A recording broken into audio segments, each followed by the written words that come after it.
फख्रे Pakistan Aircel ने अपने 2 साला कामयाब डोमेस्टिक फ्लाइट ऑपरेशन मुकम्मल करने पर अब इंटरनेशनल सफर का भी आगाज कर दिया है। पाकिस्तान सिविल एविएशन की जानिब से एयरसेल को इंटरनेशनल उड़ान भरने का नोटिफिकेशन भी जारी कर दिया गया है। इसी पर बात करते हैं डायरेक्टर न्यूज रहमान यूसुफ से। जी रहमान, बताइएगा। हाँ जी बिल्कुल, फख्रे पाकिस्तान एयरसेल ने डोमेस्टिक कामयाब फ्लाइट ऑपरेशन के बाद अब इंटरनेशनल उड़ान भरने का नोटिफिकेशन भी हासिल कर लिया है। पाकिस्तान सिविल एविएशन अथॉरिटी ने पहले मरहले में एयरसेल को अमारात, सऊदी अरब, कतर, ओमान, इराक, ईरान में फ्लाइट ऑपरेशन की बाकायदा इजाज़त भी दे दी है। यहाँ मैं ये भी बताता चलूँ कि एयरसेल ने अपने इंटरनेशनल सफ़र के लिए एक मजीद एयरबस 320 को भी अपने बेड़े में शामिल कर लिया है, जिसके बाद एयरसेल के पास एयरबसेस की जो तादाद है वो 4 हो गई है।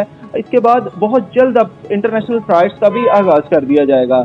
जबकि चेयरमैन एयरसेल का कहना है कि एयरसेल अपने मुसाफिरों की बेहतरी के लिए बेहतरीन एयर सर्विसेज फराहम करेगी और कामयाबी का ये सफ़र जारी रहेगा।